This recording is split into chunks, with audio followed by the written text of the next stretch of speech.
আসসালামু আলাইকুম। আজকে দুপুরে দেখবো আমার আম্মু কি রান্না করছে। আজকে দুপুরের জন্য কি আমাদেরকে আম্মু খেতে দিবে,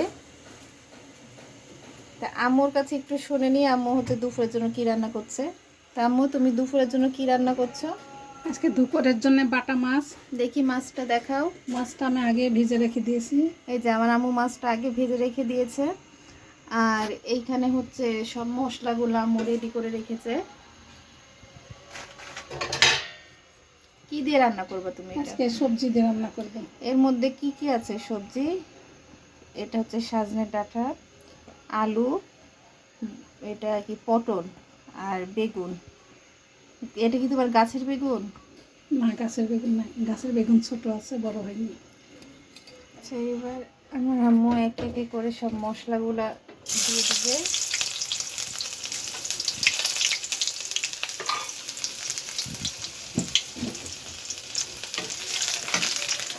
পেঁয়াজটা হালকা একটু লাল করে ভেজে নিয়ে মশলাগুলা দিয়ে কষাবো, তাই না?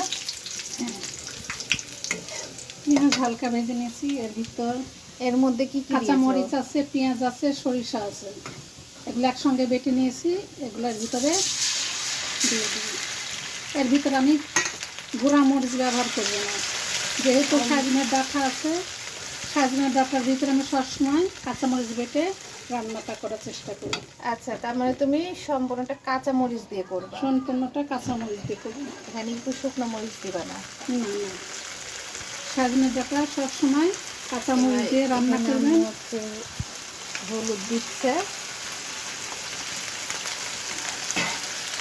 হলুদ, ধনে,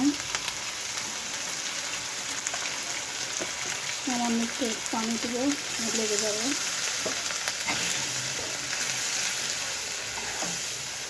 দেবো লবণ, স্বাদ মতো লবণ।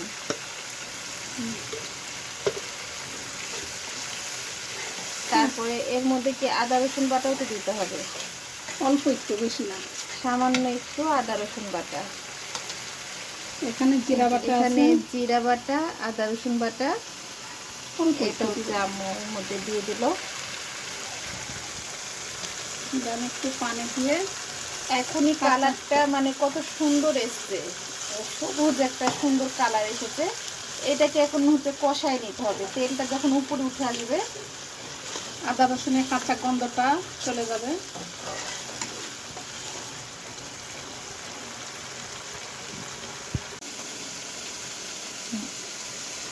মশলা কষানো হয়ে গেছে, দেখেন উপরে উপরে তেল ভেসে উঠছে। যখনই তেল ভেসে উঠবে তখনই মনে করবেন যে মশলা কষানো হয়ে গেছে। আমি এখন এই সবজিগুলো দিয়ে দিব।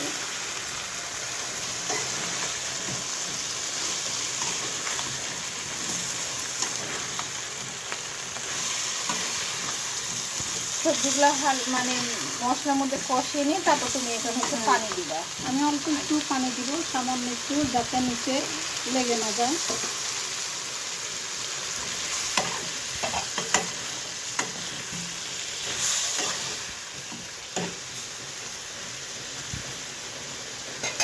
আমি এখন ঢাকনাটা দিয়ে কিছুক্ষণ ঢেকে রাখবো। এই যে আমি এখন এবার দেখাই কত সুন্দর কালার এসেছে। আমাদের ইয়েটা সবজিটা কষানো হয়ে গেছে। এখন এখানে হালকা করে পানি দিবে। কালারটা কি দারুণ এসছে, তাই না? মাছ রান্নাটাও অনেক টেস্ট হবে। আর আমার আম্মুর হাতের রান্না তো।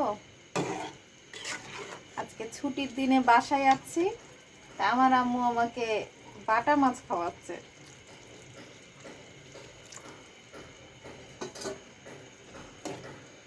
এবার মাছগুলা তো দিয়ে দিবা। না, একটু ঝোলটা বলক উঠলে তারপর মাছটা দিই। ঝোলটা বল করলে তারপরে মাছটা দিবা। একটু ঝোলটা গামাখা গামাখা হবে, খেতে ভালো লাগবে। না, একটু পাতলা করে ঝোল রাখবা। আমার আবার একটু পাতলা ঝোলটা ভালো লাগে। ঠিক আছে, তাহলে একটু পাতলা ঝোল করে নামাবো। হ্যাঁ,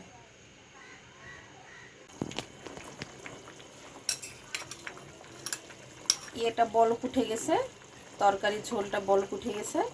এখন এর মধ্যে মাছটা দিয়ে দিব। এই বাটা মাছটা মিষ্টি মিষ্টি লাগে খেতে। অনেক স্বাদের মাছ। মাছটা মাছ স্বাদের আছে, কিন্তু খেতে হচ্ছে সমস্যা, কাটা বাছা লাগে। আমার তো কালারটা দেখেই দারুণ লাগছে, অনেক সুন্দর একটা সবুজ কালার এসছে। এখন এখানে হচ্ছে মাছটা বলকুটু।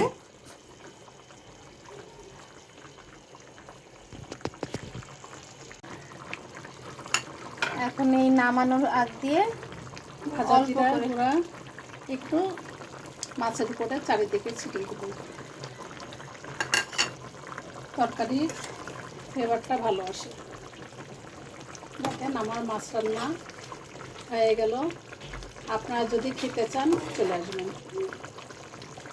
আমার আম্মু কিন্তু দাওয়াত দিচ্ছে। অনেক সুন্দর হয়েছে। এখন আমরা দুপুরবেলা এটা ট্রাই করবো কেমন হয়েছে খেতে।